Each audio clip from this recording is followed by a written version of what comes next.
تو سید الفقہا کون ہوئے؟ امام ابو حنیفہ۔ اور رئیس المحدثین کون ہے؟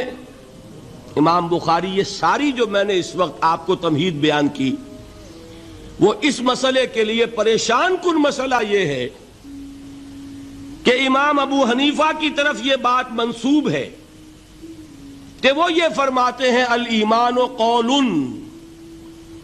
ایمان نام ہے صرف قول کا، عمل اس میں زیر بحث نہیں آتا۔ ولا یزید ولا ینقص، وہ ایمان نہ گھٹتا ہے نہ بڑھتا ہے۔ ایک سٹیٹمنٹ سمجھ میں آ گیا نا؟ اب دوسرا سٹیٹمنٹ سنیے، وہ ہے امام بخاری کا، رئیس المحدثین کا، الایمان قول وعمل، ایمان نام ہے قول اور عمل کے مجموعے کا، قول اور عمل دونوں چیزیں ایمان میں شامل ہیں۔ وَيَزِيدُ وَيَنْقُصُ، وہ گھٹتا بھی ہے بڑھتا بھی ہے۔ ایک مسلمان کو پریشان ہو جانا چاہیے کہ نہیں؟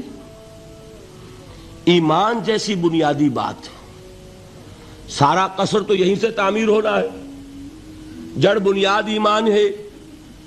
ایمان کے بارے میں کوئی 14ویں صدی کے 15ویں صدی ہجری کے کوئی علماء ہوں، بڑے سے بڑے ہوں، ان کا اختلاف ہو جائے تو تشویش نہیں ہوگی۔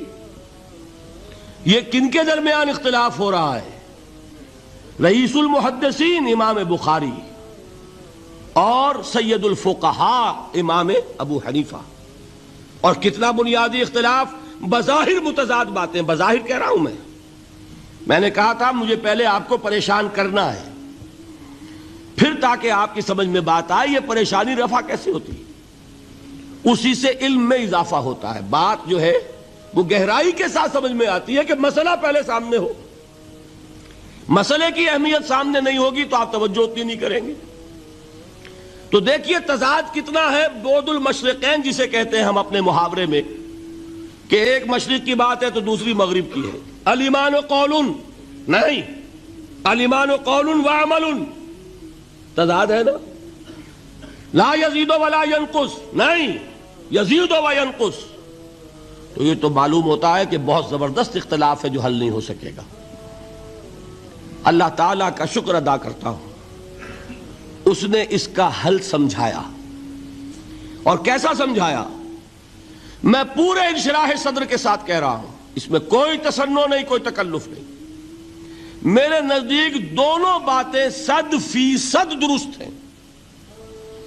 یہ نہیں کہ 50% یہ درست 50% وہ درست، نہیں، یہ بھی 100% درست، یہ بھی 100% درست۔ فرق کیا ہے؟ محل مختلف ہے۔ امام ابو حنیفہ قانونی ایمان کی بات کر رہے ہیں اور امام بخاری حقیقی ایمان کی بات کر رہے ہیں۔ قانونی ایمان کے اعتبار سے 100% درست ہے یہ بات کہ وہ صرف قول ہے، عمل نہیں، زیر بحث آئے گا۔ ایک شخص نماز نہیں پڑھتا کافر نہیں ہے، نماز کا منکر ہو جائے کافر۔ زکوٰۃ نہیں دیتا فاسق ہے، فاجر ہے، کافر نہیں ہے۔ زکوٰۃ کہہ دے کہ ہے ہی نہیں دین میں، کافر۔ فرشتہ کس نے دیکھا کیا پتا کیسا ہوتا ہے؟ حضور نے بھی اصل فرشتہ اپنی اصل ملکی شکل میں صرف 2 دفعہ دیکھا ہے، ورنہ تو انسانی شکل میں آتا تھا یا نظر ہی نہیں آتا تھا۔ 2 باتیں تھیں، وہی ہو جاتی تھی، نظر کوئی نہیں آتا تھا، یا انسانی شکل میں نظر آیا۔ اصل ملکی شکل میں حضرت جبرائیل کو 2 مرتبہ دیکھا۔ وَلَقَدْ رَآهُ بِالْأُفُقِ الْمُبِينِ وَلَقَدْ رَآهُ نَزْلَةً أُخْرَى عِنْدَ سِدْرَةِ الْمُنْتَهَى، ایک مرتبہ افق مبین پر دیکھا، ایک مرتبہ سدرۃ المنتہا کے پاس جبرائیل اپنی اصل شکل میں ظاہر ہوئے۔ اب ظاہر بات ہے ہم نے تو نہیں دیکھا نا، لیکن ہم مانتے ہیں جبرائیل کو، مانتے ہیں فرشتوں کو، نہیں مانیں گے کافر ہو جائیں گے۔ تو معلوم ہوا کہ قانونی ایمان جس پر دار و مدار ہے کفر اور اسلام کا، اس کا کل دار و مدار صرف قول پر ہے، ماننے پر ہے، اقرار باللسان پر ہے۔ یہ بات آپ نے سنی ہوگی، امام ابو حنیفہ کا قول ہے 100% درست کہ گناہ کبیرہ سے بھی انسان کافر نہیں ہوتا. کبیرہ گناہ ہے، شراب پی ہے، کافر نہیں ہے. حد لگا دو. حضرت عمر نے اپنے بیٹے پر حد جاری کی. ایک مرتبہ مصر میں حد جاری ہو چکی تھی، لیکن حضرت عمر کو احساس ہوا کہ وہاں شاید رعایت کی گئی ہوگی خلیفہ کے بیٹے پر حد جاری کرنے میں، لہذا پھر بلایا اپنے پاس اور دوبارہ حد جاری کی.